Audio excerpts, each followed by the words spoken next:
from Beltsville Senior Activity Center. A lot of you, I see you each and every day, and then there's some new faces I haven't seen.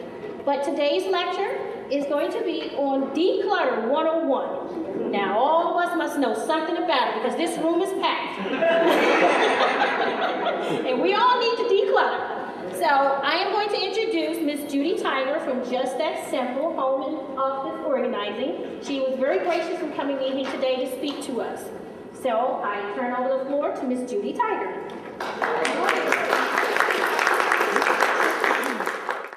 I'm Judy Tiger. My company's name is Just That Simple, and I work on helping people with clutter of all kinds.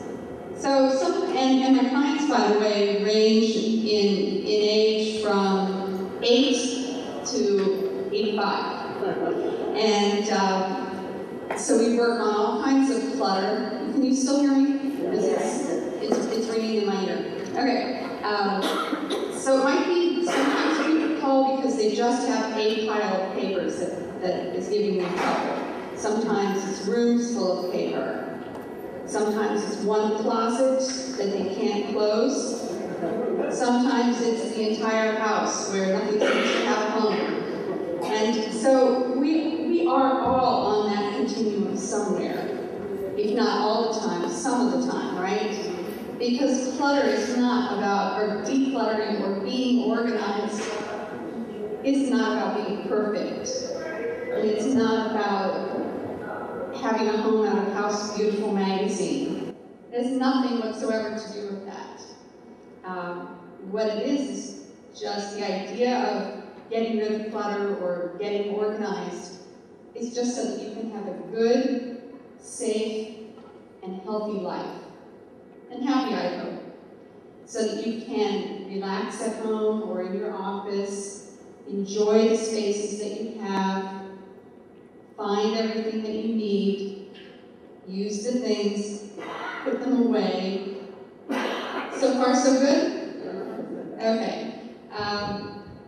And what happens when you have clutter? Maybe you can't find things that you need, so you have to go buy another one. You can't find things that you need, so you waste a lot of time. Can't find things, so you just get so stressed and frustrated, and maybe you're late leaving the house, or you have clutter and your kitchen counters are too cluttered with stuff so that you really can't enjoy your kitchen. I'm not going to call on each one of you individually to confess your clutter realities, but you may recognize yourself somewhere in what I say. And in the most extreme cases, maybe you or a family member, a neighbor, clutter is actually causing an extreme health or safety issue. Extension cords that are crisscrossing a room, piles of paper that could cause somebody to fall, staircases that are covered with clutter so that somebody again could fall, papers near the stove, it's a fire hazard. So I know these are extreme cases, and I know you all have heard about the hoarding television shows. How many of you have actually seen them? Oh, okay. I haven't seen them because I don't have cable TV. But I did see the 2-day Oprah hoarding show when it was on a few years ago before all the cable TV shows. And yes, I have been to a house like that. Relatively few of the people that I work with are actually hoarders. But I do have a lot of clients say, I think I'm a hoarder, or I don't want to become a hoarder. And, hoarding is a very extreme particular case of a kind of cluttering. Just because you or someone you know, maybe not you, is very, very cluttered doesn't make you a hoarder. It's a very specific kind of clinical situation. But we use it as a very generic word. I have a lot of stuff we must be hoarding. It's fine. So my role here today is to just give a little overview. By no means are we going to cover everything that could be said about clutter. But just for truth in advertising, I do want you to know that all people, or most people, are a little bit cluttered some of the time, including all of us organizers. And we actually discuss this from occasion on our national internet type chit-chat. People say, well, what do you say when your clients say, I suppose you're perfect? In that tone of voice, which they do sometimes, occasionally. And we say, no, we're not perfect. And then the truth comes out. Various different organizers. I don't like to file papers. I have trouble putting my laundry away. Sometimes a task, organizing and chores can be a little bit similar to each other, right? You don't put away your laundry, it might become clutter. You don't manage your papers, they might become clutter. So clutter is kind of a continuum at the end of not doing something. Clutter, we say, is a decision deferred. You just didn't bother to put the thing away. But there are lots of reasons why clutter happens. And it's a very interesting kind of alchemy, that's what I say. It's not just one specific thing. Clutter is kind of a mix of what? Things, that's kind of the most obvious thing, whether it's paper things, kitchen things, attic things, memorabilia, things that you've inherited, things that people have given you, magazines, you can fill in the blank here. So it might be things. That's the most obvious component that we think of with clutter, right? But in looking at the whole situation, there's also the space that you live or work in. What's that room like? How's it shaped? Do you have closets in it? Do you have any shelving? So then we get from the room to the furnishings. Do you have enough drawers or shelves or cabinets? And then you have your decision making, your habits, your schedule, your health. So that's kind of a lot of different variables, right? And also, what did I mean about your taste, your personal taste? One person is going to have a very spare house, very minimalist, whether it belongs in a magazine or not, right? Just a few things out. They like really clear spaces. They don't have too much on the walls. Another person is going to have lots of things, but maybe they're organized.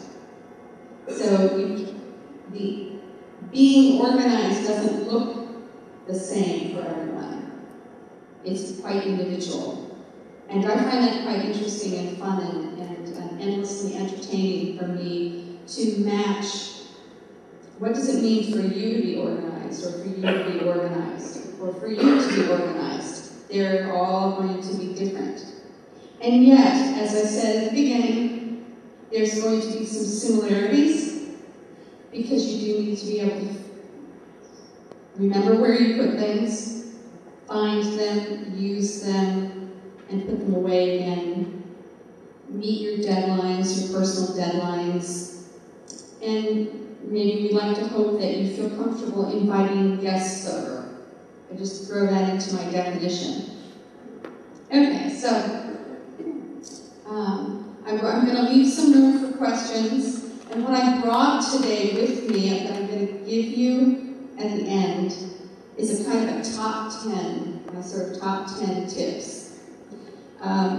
Again, I'll reiterate that the discussion of clutter and what to do about it and how it got there it's just a huge topic. And everybody fits in here somewhere, but we won't be covering it today. This is the first of 4 times that I will be here so far that we've scheduled. This month it's just kind of Clutter 101. Next month it's papers. The month after that it's kind of all about getting rid of things. Why it's hard, how to do it, etc. And the month after that is all about moving. What's up if you're going to be considering moving anytime in the next year or 2? How to kind of think about it and get ready for that. So, as I said, clutter to me is very much about health and wellness. And I used to think, and I think a lot of people think it's about things and whether your space is pretty. But I ultimately think it's about health and wellness. Does your space cause you a lot of stress? Do you resist going home because it's too stressful to be there? Stress is a health issue. So I feel very strongly that when you're either depressed when you're home because of the clutter, you stop looking. People will stop looking. At a certain point, it can get overwhelming. So you go home and you kind of turned off part of yourself. And if that's the case, I think it's time to get help. And it doesn't mean that something's wrong with you. People also ask me this: what happened to me? I don't know what's wrong with me. I don't know if I can ever do this. Be organized. My answer to that is, well, let's just take a look-see. Let's look at the things, let's look at your habits, let's look at the space, let's look at your furnishings, let's see what we can do. And if indeed there are some therapeutic services that would be helpful in addition, I say go get them, because it can be a wonderful combination to combine a little bit of therapy with a little bit of organizing, if in fact that's something that's warranted. It's very often not warranted at all. You just got clutter and you need some help. And either help from yourself or help from someone else, right? So, not all clutter needs to drive you to a therapist. I think we all know when we need outside help, don't we? And leading directly from that is that clutter is not a moral failing. It's, again, there's not something wrong with you. Maybe you just have some extra stuff, or you were busy at work, or you were ill, or you had an illness in your family, or you were traveling. See, there's plenty of reasons why clutter happens. It's just a natural part of life, and the question is what we do about it. That's frequently the point where people get stuck, is what are you going to do about it? And as I said, us organizers, we confess to each other, and sometimes we just have to buck up and put the laundry away and file the papers and throw out those old magazines that we meant to read but we're not really going to, but we kept some. So what to do? Be nice to yourself. Always, always, always. If clutter is an issue, there's no reason to beat yourself up for it. I guess that's true of most things in life. Beating up on yourself doesn't accomplish anything, does it? Choosing is another thing. Choosing to step up and do something, that can be helpful. But always be kind to yourself. It's clutter, there are things. You are much more important than your clutter, you and your family and your relationships and your friendships. So you always want to be kind to yourself. And with regard, as something we're going to talk about in August, about getting rid of things, the people who give you things don't want you to be unhappy. They love you, so they want you to find your own peace with things. They don't want you keeping everything to the point where you're kind of drowning in things. And sometimes making peace with what we keep and what we don't. It can be hard, but you have it within you to choose. So sometimes the decisions just have to be made with regard to the amount of space that you have and the things that you're faced with. It's just a fact of life. And there can be things to do, just a hint there, you can take pictures of things, you can put a few things together and take a picture, frame it, put it in a photo album so that from once every 10 years you can look through that photo album and go, oh yes, I remember owning that. So there are things one can do without feeling pressed to continue to own everything that we might have. And then here's another obvious thing. You can only do one thing at a time. So you cannot, unfortunately, wave a magic wand and make clutter behave.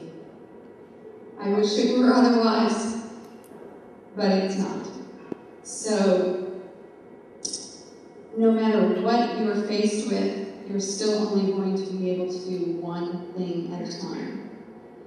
And you're stepping back to health and wellness and being kind to yourself. You're not going to want to take that one weekend and say, I'm going to do all of this weekend. I'm going to spend the whole weekend. And I'm going to get all this clutter put away. Well, if you think about that, that's going to make you hate it. And after that weekend, you're maybe not going to do it again.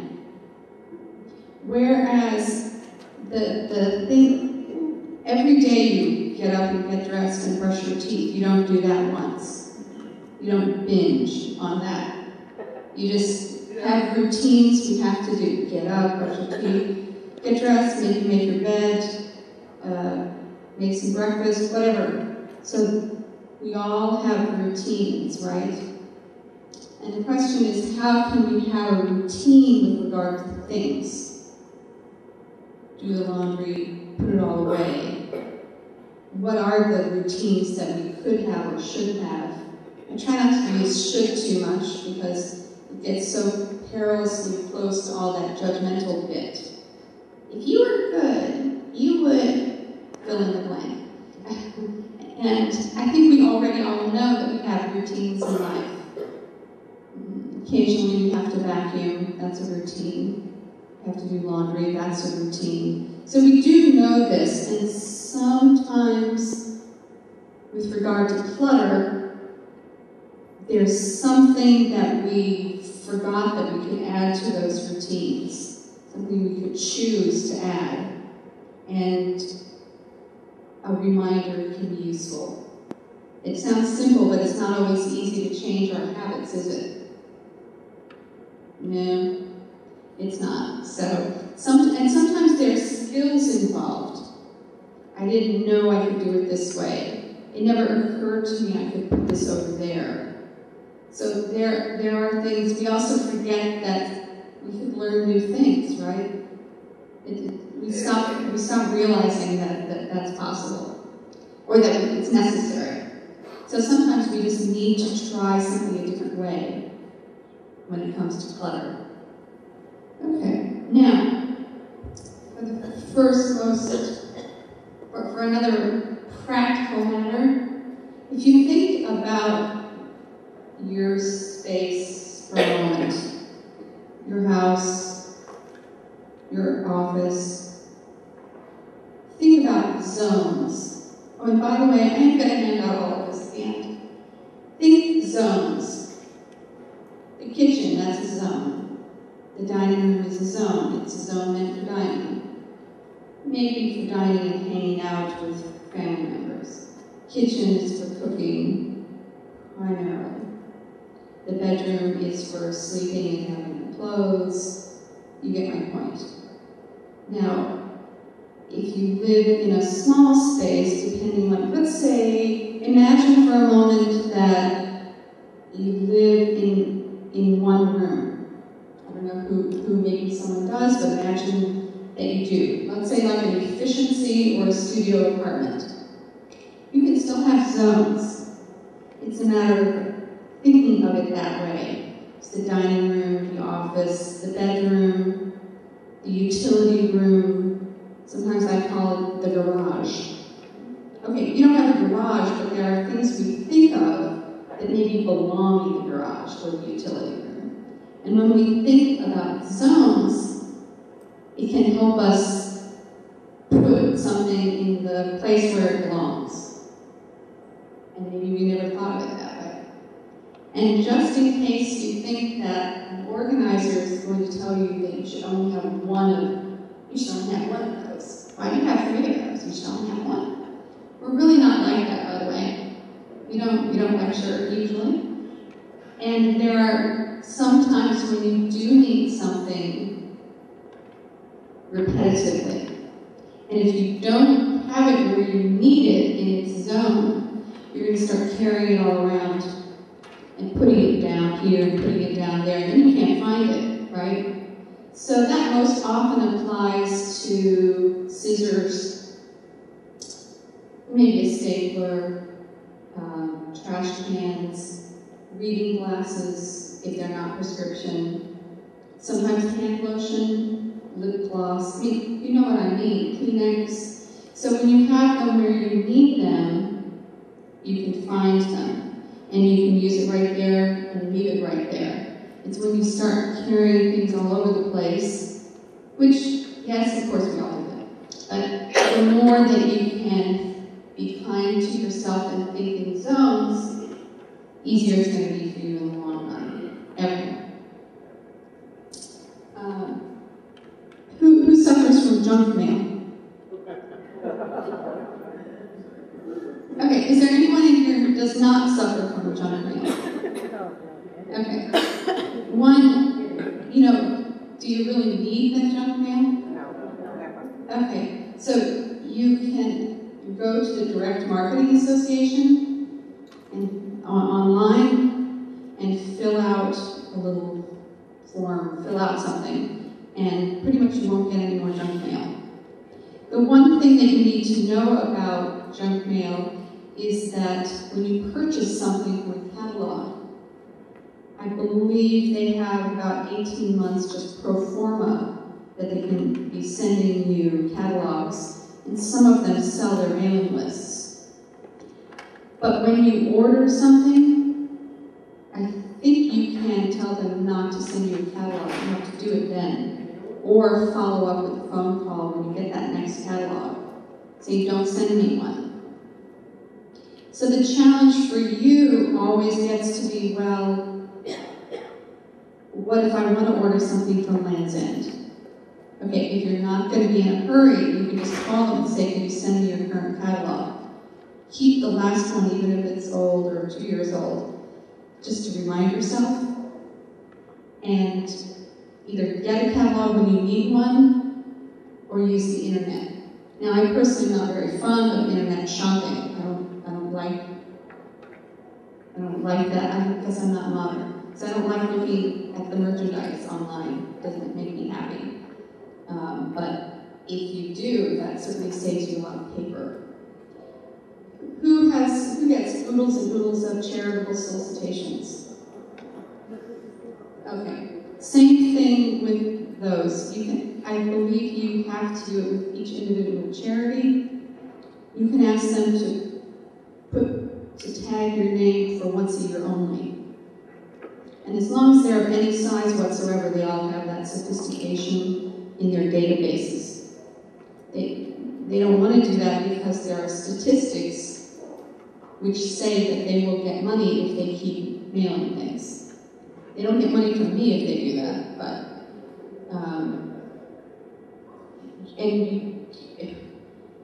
so you can definitely do that with charities, but you will have to call the next time the piece comes in, and then you can keep that and put it in the file, and at the end of the year you can choose for yourself. Even if they sent you a mailing in January, in December you could review it and think, oh yeah, I wanted to send them some money.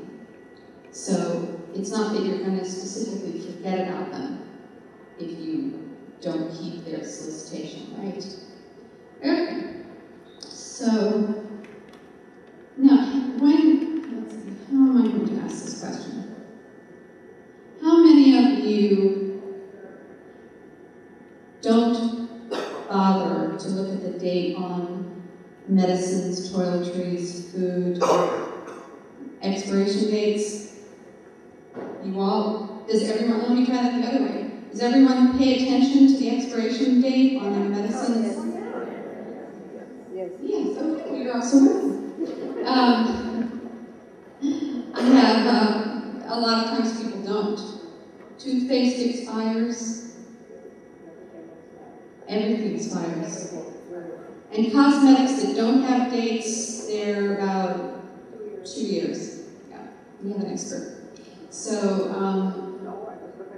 you look at the dates, right? And in my field, we read a little bit because people will sometimes fight back and they say, those expiration dates, they don't mean anything. Well, the FDA wants you to know that they do mean something, and that medicines which are even over-the-counter medications and prescription medications, beyond their expiration date, they lose viability, so you are messing with your health if you take them. They might not become toxic and hurt you, but they're going to defeat their medical purpose and therefore not achieve what you wanted. And at a certain point, that could hurt you, right? So and I also learned after becoming an organizer that you don't want to keep your over-the-counter medications or your prescriptions in your bathroom. This is, I think I used to keep mine in my bathroom. I don't. Does anyone still keep their medications in the bathroom? The reason that they say humidity is bad. So you don't want sunlight or humidity or heat near your over-the-counter or prescription medications, and it will diminish their effectiveness before they're expired. So again, be nice to yourself and put them in the linen closet or somewhere nearby. It can be challenging, but it's for you. Okay, and who has heard the myth of only touch your mail once? Yeah. Oh, good. Most of you have not heard that? Only touch your mail once. You've all heard this? Yeah. Okay. Is there anyone who believes it? No. Yeah. Okay. Yeah. Okay. Well, we're here to tell you, us organizers, that that's just a big myth. And what it is a really good guideline. It is a good idea, so it's kind of good to think about it. But we almost never touch our mail just once. And all it really means, although we're going to see, she really only touches her mail once. When I take it out of my mailbox, if I don't have to take it up to my apartment, it goes in the trash room. Right. I mean, that's how I deal with it. Anything that goes upstairs with me is because I need to have it. Most of my bills all my bills are paid online, so, I'm not getting those. Right, but in fact, she is touching her mail more than once. I mean, to be fair, it's like a good reminder. It's sort of the translation is, when you get it, try right where you bring it in to immediately ditch into your recycling all those things that you didn't need in the first place. And to the extent that there's something that you choose to want to shred, you're going to put that aside too into your shred pile. So immediately, and people have to shred or not shred is a bit of a long story. So, and it's a choice. So at this point, maybe you've chosen then these things went into recycling, these things went into your shred pile, and then you only have the rest. And then you want to put your bills, if you have any, and anything with a deadline, right smack in your desk or remember, it could be a zone. It could just be the desk zone.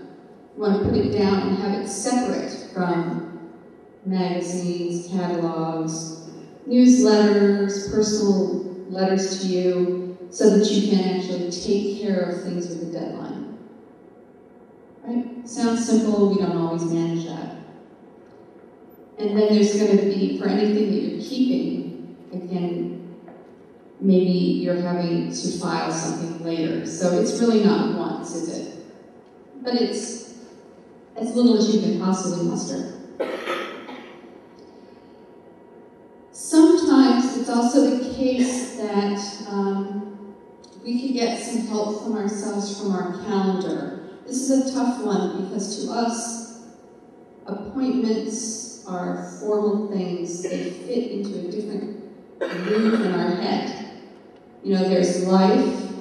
Oh, get up, get the mail, have lunch, I know how to, I don't need a calendar. I just do this and this, and then I do that.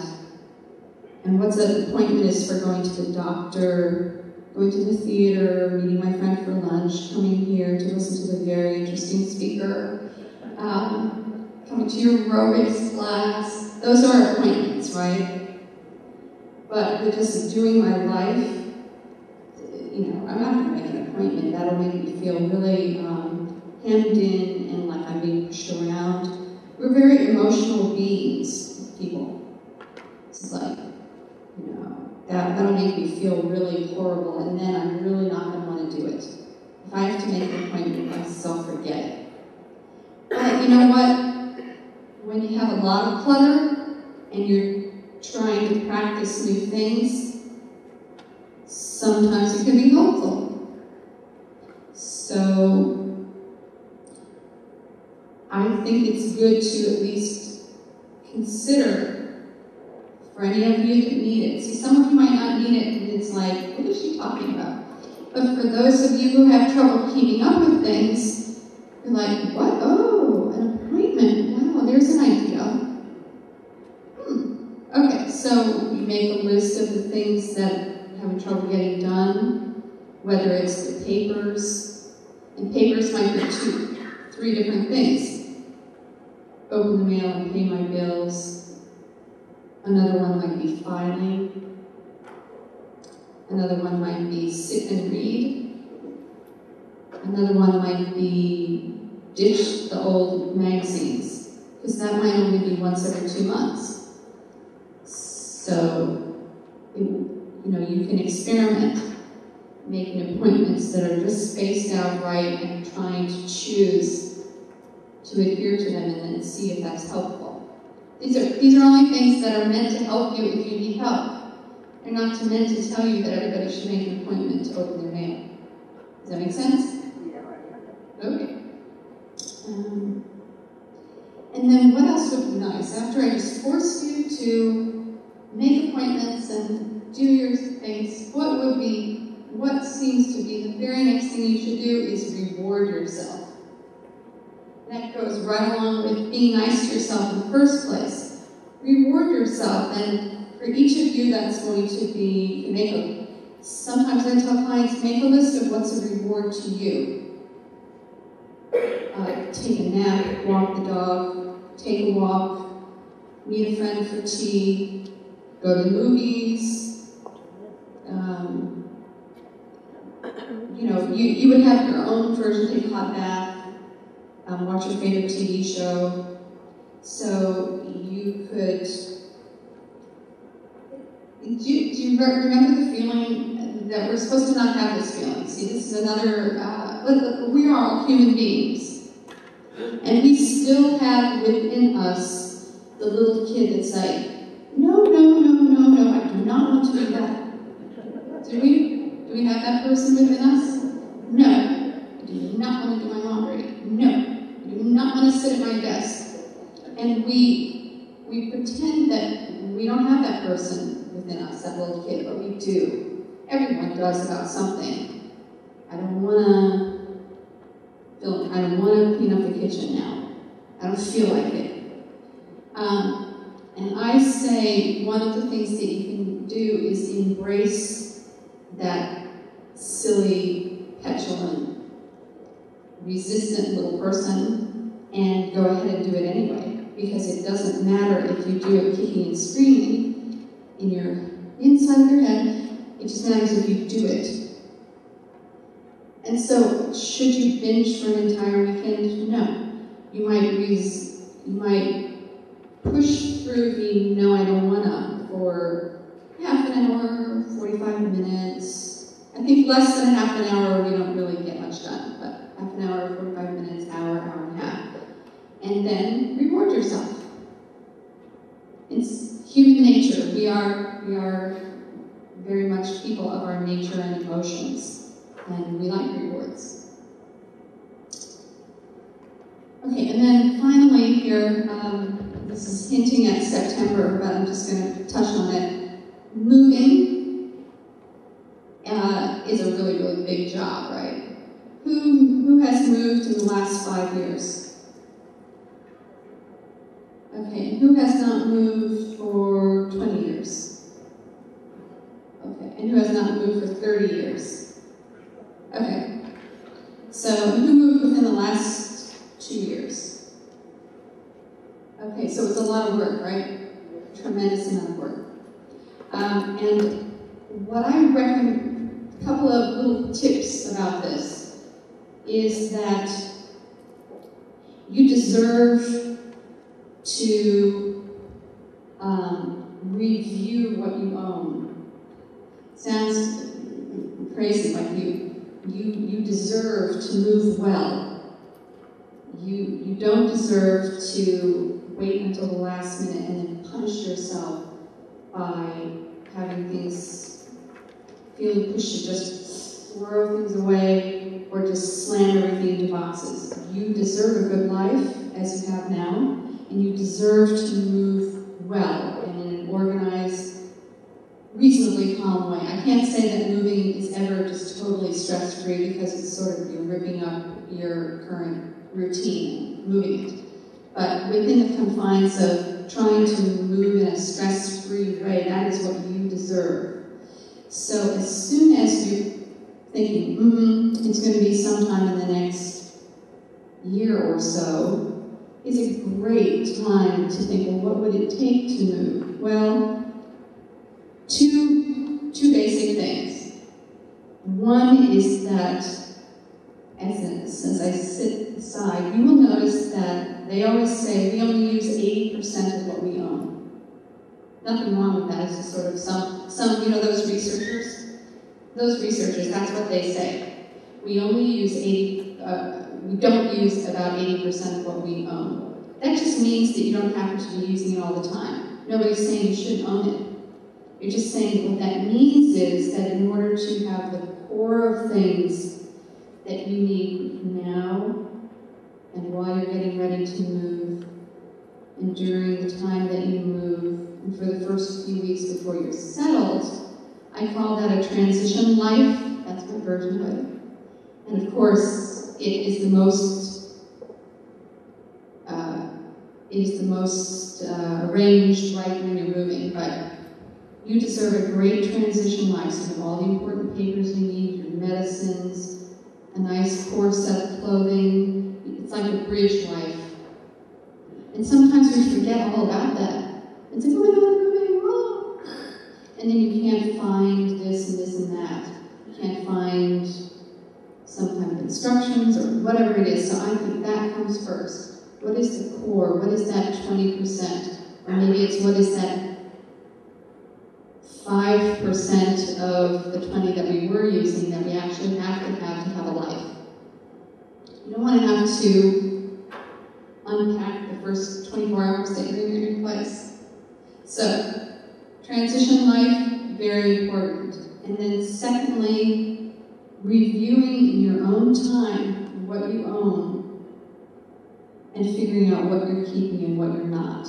And that can be time-consuming. It can be tiring, it can be emotional, and you deserve to do it without waiting for the last, 4 weeks before you go in, or 6 weeks or 8. I think it takes 6 months to do it well, roughly. I mean, it could be a little less and a whole lot more. To do it really well and thoughtfully, comfortably, and a little bit at a time, and just tone it down.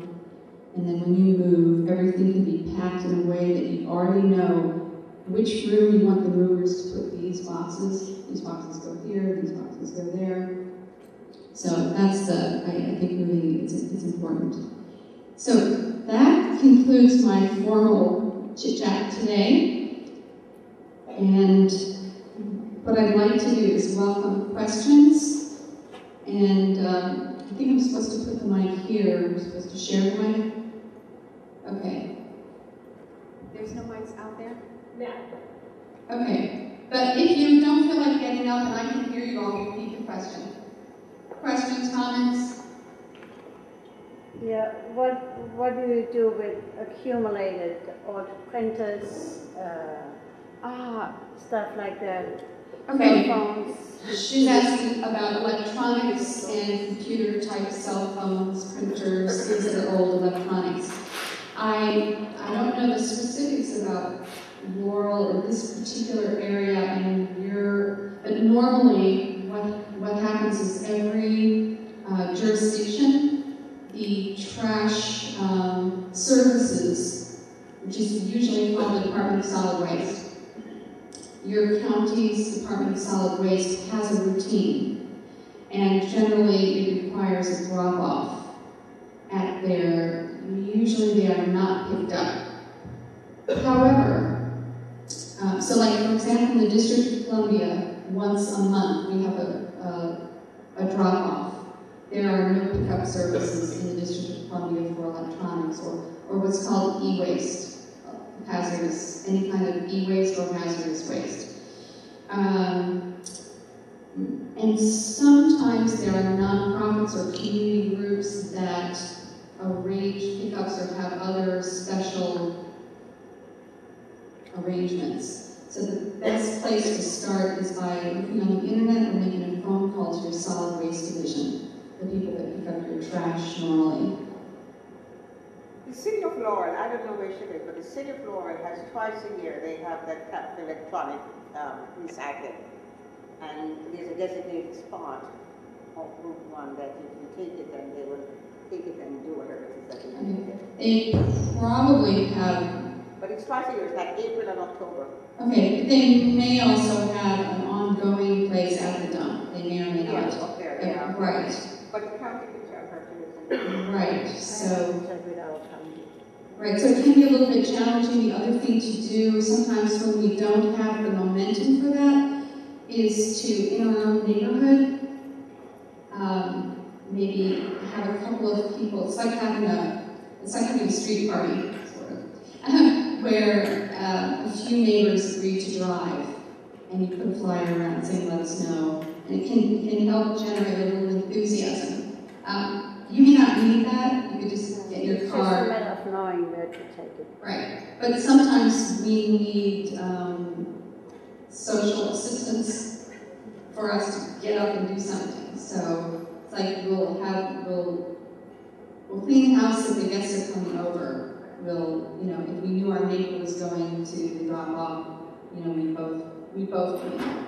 And sometimes places like Best Buy and Staples or so, they sometimes. That's true. They have though, but you could ask them. Yeah. Yes, Best Buy does collect electronics. Thank you for sharing that. Other questions?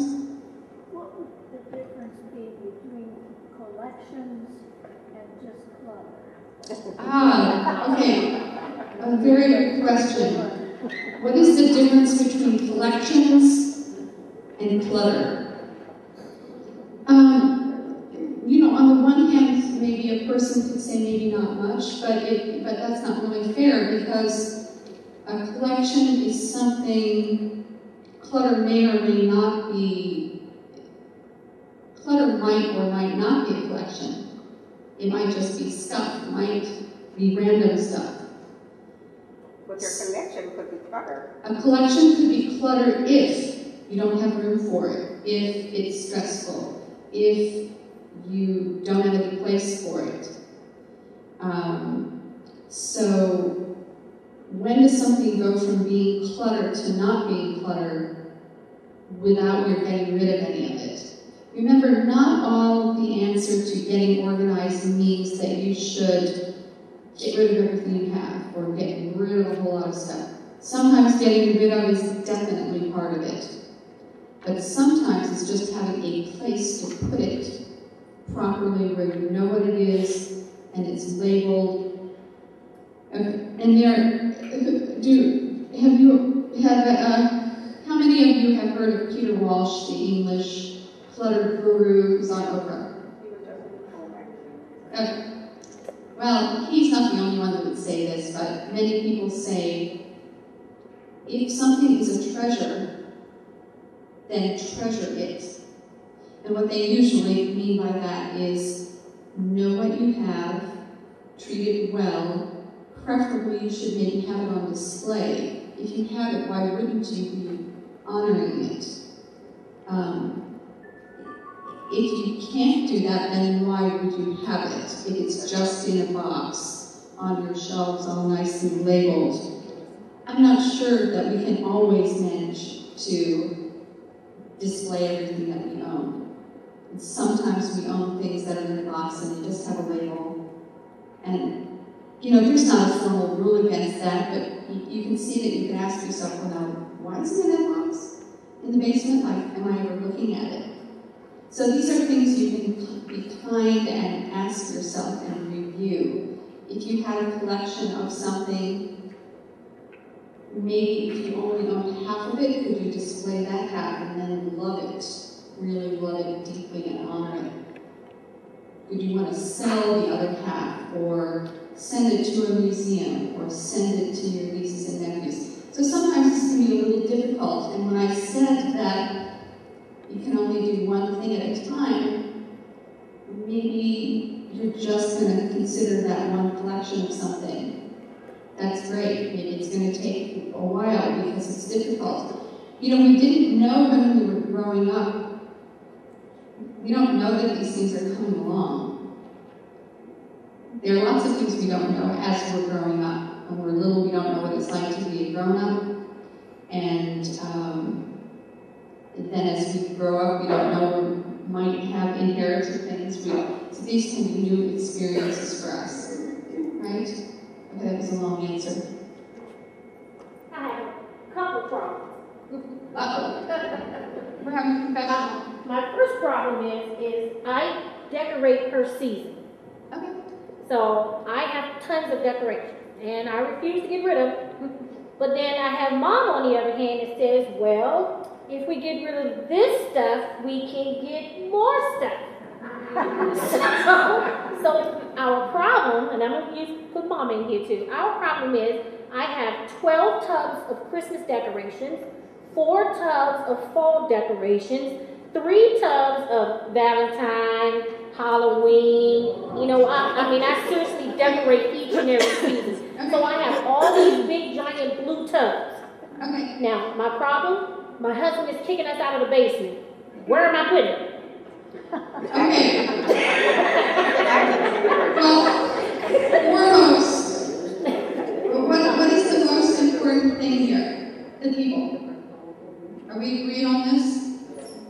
You and your family relationships are infinitely more important than things, as well as your health and safety.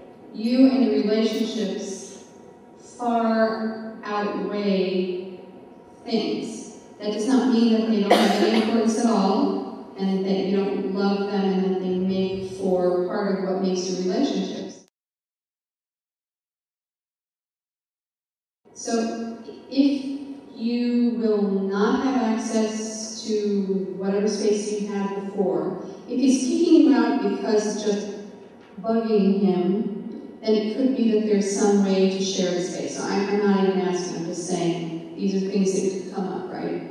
Maybe there's a better way to use a space. So you can have the bins and have whatever the other space is too. That's what I meant when I said that there's this alchemy between you, the stuff, the space, the room. Okay. If it's just there is no more space and you are not getting rid of those things because you have your husband kicking you out of the space and your mom wanting to go shopping. Okay. Really, these are valuable things because the too much shopping, I didn't even touch that today. I didn't even touch the too much shopping thing. It's a very big topic. Does your mom want to go shopping just because it's fun or because you don't have enough stuff, so she wants to go shopping because it's fun, maybe it needs to be replaced with something else to do. And if there's no way that you're not going to own those things and you don't have the space, yes, a storage unit is a possibility. I'm very reluctant to talk about storage units because in many cases they are simply a way to defer the clutter sideways, and they can be expensive.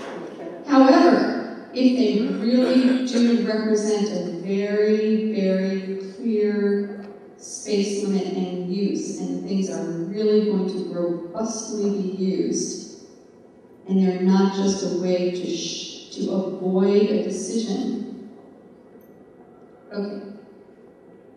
Does that make sense about the storage units? Because boy, oh boy, if they're just a way to push this stuff aside, it's a very, very costly thing to do yourself. Very costly. But do you really need all those things? That's the problem. Okay, but the choosing is another emotional thing. We're going to move on for a second.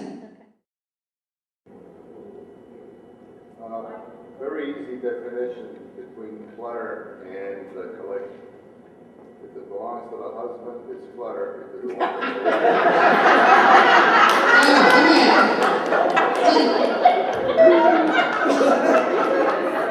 Okay, you all heard that? Clutter. If it belongs to the husband, it's clutter. If it belongs to the wife, it's not. Okay, well, that is funny, but I'm going to tell you from my... Because that microphone right there behind you. I apologize, everyone. I will tell you from my working experience that I have unquestionably experienced the exact reverse. I have been called, I have been contacted by men asking me to come to their house because of their wives.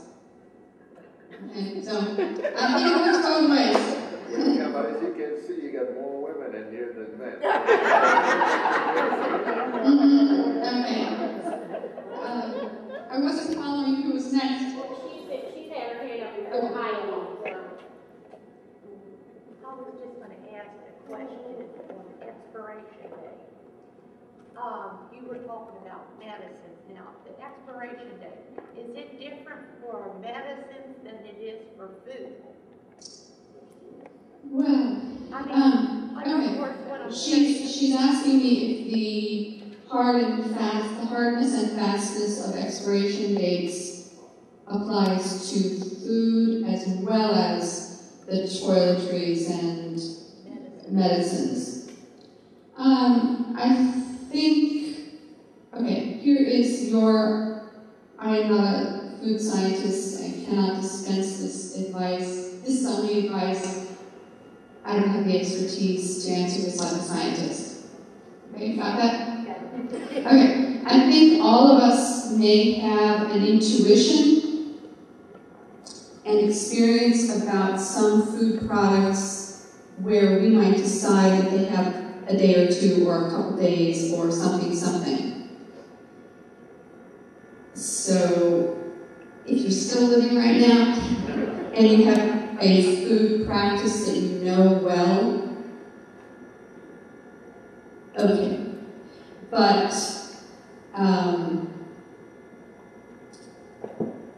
I think you also could read something about food safety on the internet. It does also going to vary how good your refrigerator is. If it's a soup can, if these are canned products, yes, the jury seems to be out a little bit about food, but I don't know why you would want to keep something that has expired. No, what I was talking about, like, I know, like, when you say you have medication and it expires at a certain time, you get rid of it. But I thought, like, if you were to buy food, like in a grocery store, and the expiration date, I thought that was when the grocery store had to get rid of it. Food products, she's asking about the use by, sell by, and use by. Okay.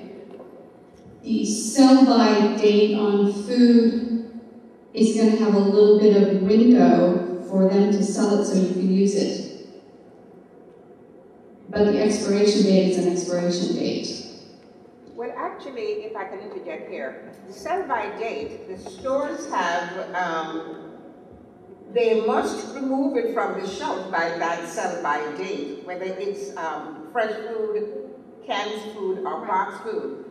But she would be asking then, once you had it, you bought it 3 days before and you have it at home, then right. Then the use-by date, you have from 3 to 6 days, depending on what it is. Right, so pretty much the use-by date is use it or ditch it. If it smells bad, throw it out. However, I just read a very long piece by the FDA about smelling your food and deciding if that's the criteria, and they said absolutely not. Do not wait for your food to smell bad before you throw it out. By then, you better have definitely thrown it out, but it can go bad well before you've figured it out for yourself. Okay? So, right. What about when people get bread and, of course, the expiration date has already come and passed, but they've frozen the bread? Oh, it's going to be fine. And then there would be, you need to become a little bit familiar with how long is something good in the freezer. And I cannot quote all that, but it's readily available on the internet. Meat is so long, bread is so long.